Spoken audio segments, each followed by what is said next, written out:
Selamat datang saudara-saudari. Mari kita bersambung dalam pengurusan wang kita. Ya, wang itu sangat penting dalam hidup kita. Tetapi kita jangan cinta wang. Wang boleh digunakan untuk melakukan banyak benda. Ya, itu betul. Ya, mari kita mendengar ayat Tuhan apa dia berkata. Ya, dalam 1 Timotius babak 6. Ayat 6. Okey, kita bermula dengan ayat 6. Dia berkata, agama memang menyebabkan orang menjadi kaya. Jika orang puas dengan apa yang dimiliki. Ya, adakah orang puas dengan wang? Tidak. Kita orang yang sangat tamak. Kita selalunya tidak berpuas dengan harta benda kita, wang kita. Okey? Kita mendengar seterusnya. Adakah kita membawa sesuatu ke dalam dunia ini? Bila kita dilahirkan, adakah kita membawa sesuatu ke dalam dunia ini? Tidak. Dapatkah kamu membawa sesuatu keluar dunia ini? Bila kita mati, bolehkah kita membawa harta benda kita? Jawapannya juga tidak. Oleh itu, cukuplah. Cukuplah jika kamu mempunyai pakaian dan makanan. Bolehkah kita puas dengan pakaian dan makanan sahaja? Kita ni hidup dalam duniawi ini dengan harta benda aja kita ingat. Ya. Orang yang ingin menjadi kaya tergoda dan terjerat oleh bermacam-macam keinginan yang sia-sia dan mencelakakan. Keinginan seperti itu menjatuhkan dan membinasakan orang. Sikap mencintai wang menimbulkan segala macam kejahatan. Ya, kita boleh guna wang, bukan kita tidak boleh menggunakan wang, tetapi jangan kita mencintainya kerana ia akan menimbulkan segala macam kejahatan.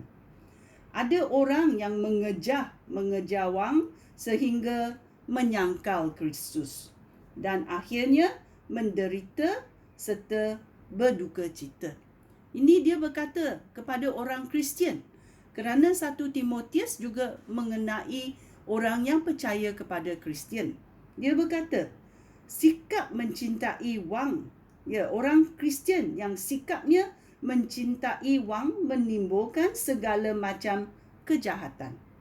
Ada orang yang ada orang Kristian yang mengejar wang sehingga menyangkal Kristus. Dan akhirnya, apa terjadi? Mereka menderita serta mereka berduka cita. Kerana wang sudah merosakkan mereka. Ya. Kita juga mau melihat dalam ayat 17 sampai 19. Nasihatilah orang yang kaya dengan harta dunia, supaya jangan sombong dan jangan bergantung kepada barang-barang yang tidak tetap. Seperti apa? Seperti kekayaan. Berharaplah kepada Allah yang mengurniakan kita segala sesuatu dengan berlimpah-limpah untuk dinikmati. Ya, kita tahu segalanya adalah daripada Tuhan. Ya, nasihatilah mereka supaya berbuat baik, supaya rajin berbuat kebajikan, murah hati dan suka memberi. Ya, ini adalah tabiat yang kita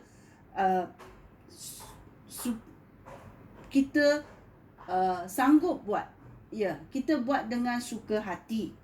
Dia berkata, nasihatilah mereka supaya berbuat baik, supaya rajin berbuat kebajikan, menjadi murah hati dan suka memberi. Ya, kita memberi dengan suka hati. Okey? Dengan jalan ini, mereka mengumpul harta yang akan menjadi asas yang kukuh untuk masa depan. Ini adalah harta-harta yang boleh didapati di syurga. Ya, bila kita berbuat baik, bila kita rajin membuat kebajikan, bila kita murah hati, bila kita suka memberi. Ini sungguh baik. Ini adalah harta yang kita akan mendapatinya di syurga. Dengan demikian, mereka akan mendapat hidup kekal, iaitu hidup sejati. Ya. So, kita mesti tahu berbezanya.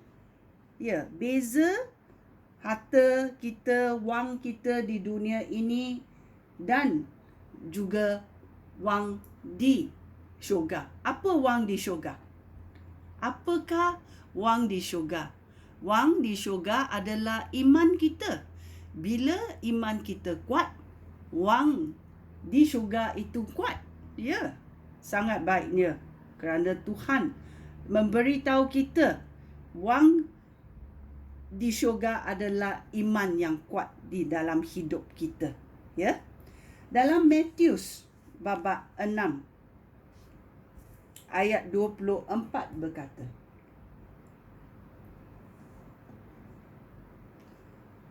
tidak seorang pun dapat menjadi hamba kepada dua orang tuan. Ya. Dia akan membenci yang seorang dan mengasihi yang lain, atau dia akan setia kepada yang seorang dan menghina yang lain. Demikianlah, kamu tidak dapat menjadi hamba Allah dan menjadi hamba kekayaan. Ya. Sebaliknya, utamakanlah pemerintahan Allah dan lakukan kehendaknya. Ini adalah perintah daripada Tuhan, ya, supaya kita melakukan dan mengutamakan perintah Allah. Melakukannya, bukan hanya mendengar perintah Allah, tetapi melakukan perintah Allah. Dan apa akan berlaku? Lalu Allah akan memberikan semua itu kepada kamu. Semua apa?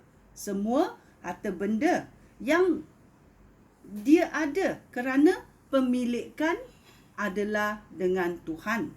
Ya, kita menjadi pengurusnya. Pengurus wang Tuhan. Pengurus harta benda yang diberi oleh Tuhan. Kerana Tuhan sudah berkata, utamakanlah pemerintahan Allah dan melakukan kehendak Allah. Lalu Allah akan memberi semua itu kepada kamu. Ya. Ini adalah mengenai harta benda yang diberi oleh Tuhan kepada kita. Sekian, terima kasih. Shalom.